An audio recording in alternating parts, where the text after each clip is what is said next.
as soon as tomorrow. There you see a shot of him there.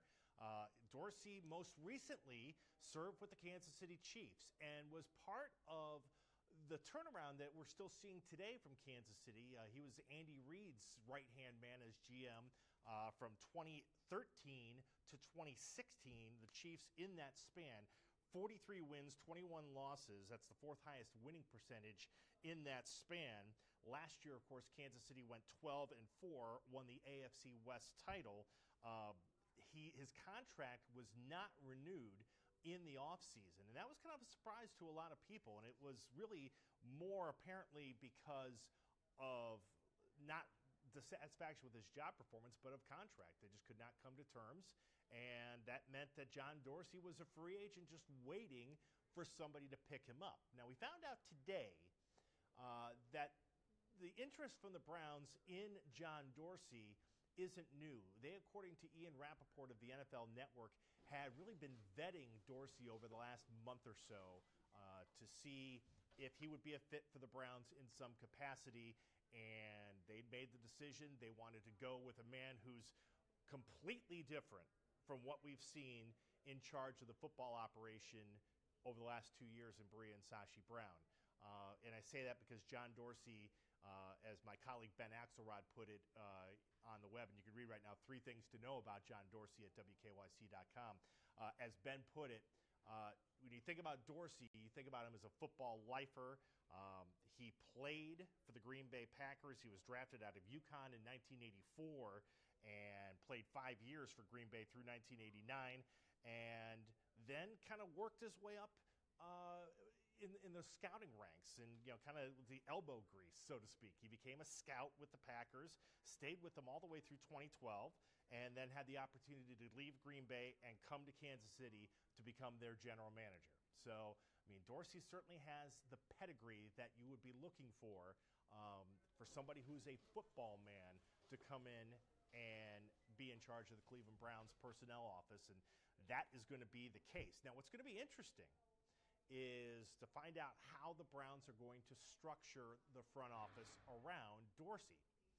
Because as of right now, and this certainly could change, and I would imagine it probably will change, they have Chief Strategy Officer Paul D. Podesta still in place. He's still there. And also you have Andrew Berry, who is, make sure I have his title right, Vice President of Player Personnel, who is also still in that front office. Berry, presumably, if he would stick around, he would report to John Dorsey. So we'll figure out how that's all going to play itself out moving forward.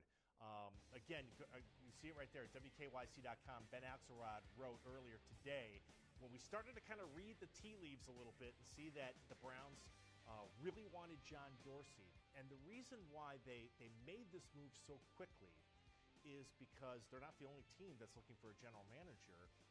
Earlier this week, the New York Giants parted ways with their general manager, Jerry Reese, and, of course, their head coach, Ben McAdoo. And a former Browns and a former Giant GM, Ernie Accorsi, is serving as a consultant in this search for the Giants.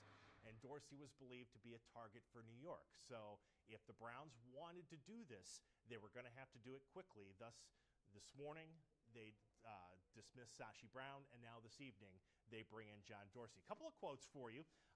First thing from John Dorsey, and you can read this quote. It's at WKYC.com in our main story about him. "Football is what I know," says Dorsey. "It's what I love. It's what I've worked my whole career at, and I thrive on every element that goes into building a winning football team." Well, welcome to Cleveland, John. We need you to build a winning football team. "I've spent a majority of my football life with 2 franchises that also have a storied history, and I think I have a feel for the mentality of the fans for Cleveland and what it would mean to recreate the success that this franchise once had." Now, I don't know about all of you.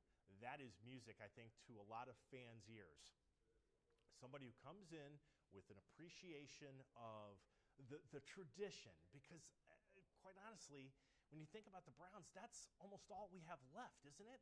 Because the last 2 years, we've seen a 1-27 football team. And I've talked about this with Jim Donovan. I've talked about this with Dave Chudowski, with Ben Axelrod, with Matt Florjancic.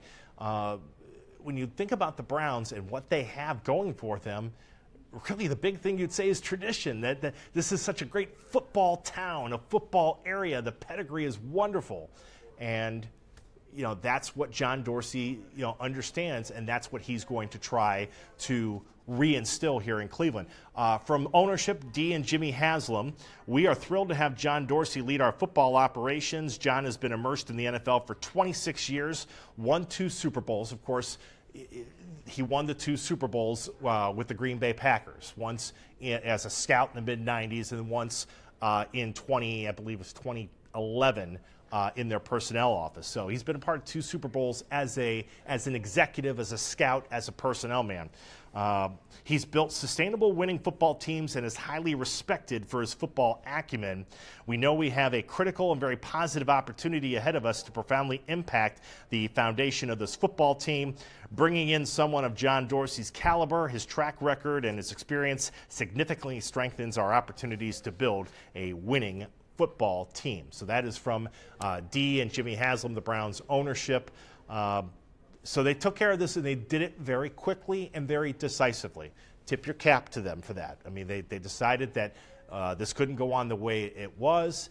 They identified John Dorsey as the right candidate for them. They vetted him, took their time apparently with it, and they've decided that he's the guy that's going to come in and restructure and take over the front office of this football team. Now, some of you out there might be saying, well, geez, why is the Cleveland Browns job attractive to a guy with the success of John Dorsey? I mean, the Browns have been 1-27. Well, this is what the Browns have going for them. I want you to think about the Cavs when Chris Grant was the GM into David Griffin. The one thing the Cavs had before LeBron James came back going for them is they had a lot of assets. They had a lot of draft picks. They had stockpiled cap room. And that made it very easy for David Griffin, along with LeBron James, to make moves and help rebuild the roster around LeBron when he came back. John Dorsey's going to have, at the very least, draft picks and assets to work with. Remember, the Browns have 2 first-round picks in the 2018 draft. They have 3 second-round picks.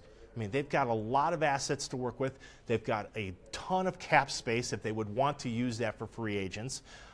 You've got some core of young players, and we can sit and we can have a debate over how good Carl Nassib is and Corey Coleman is and et cetera. But there, give Sashi Brown this credit. He was able to at least bring in young talent.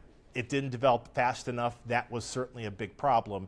And now John Dorsey, if he can utilize the assets, figure out the quarterback problem, and work alongside Hugh Jackson, well, then a turnaround and an opportunity to go forward and do so properly might not take as long as we hope. So we'll see. But it's certainly, I would say it this, you have a right, I think, to feel good that a man with tangible success as a general manager, as a personnel man, as a scout, is now in charge of your front office. I think you ought to feel pretty good about that. The thing that is going to be interesting, Jimmy Haslam made it clear this morning. Hugh Jackson, in his statement about the Brown dismissal, Hugh Jackson will be the head coach of the Cleveland Browns in 2018. Now, one would assume that before taking this job, John Dorsey signed off on that. And, Hugh tried to play coy today when he was asked about John Dorsey. He said, well, I know him. Well, one would think there better be some kind of comfort level there because, John Dorsey comes in and he has no say over the head coach. You're stuck with Hugh, John. Good luck.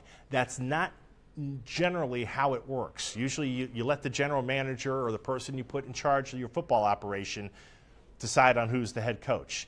That doesn't appear like that's going to be the case here. So that's going to be very interesting. It's kind of a forced marriage, which is something that the Haslams have done oftentimes with the coach and the general manager or the person in charge of personnel. But that's how they're going to go. Again, John Dorsey is your new general manager, 26 years on the personnel side of things in the National Football League after a 5-year playing career. He replaces Sashi Brown, who was let go this morning as Executive Vice President of Football Operations. It still opens up a lot of questions as to how things are going to be structured from here on in. But now at least we know the guy that's going to now put his feet to the ground and get going. It's going to be John Dorsey. All right, coming up tonight after Thursday Night Football, Dave Chudowski will have a lot more on Channel 3 News at 11. It won't be at 11, but Channel 3 News at 11. You know what I mean? After football tonight. If I get a chance, I may try and trap Chud for a quick Facebook Live later on tonight if we get that opportunity. But again, the breaking news tonight, John Dorsey, your new general manager of the Cleveland Browns. Big thanks to my man David Herviton for taking care of me over to my left, our director here on Facebook Live. And for all of you, thank you so much for watching. Again, welcome John Dorsey, your new general manager of the Cleveland Browns. I'm Dave DiNatale. Good night.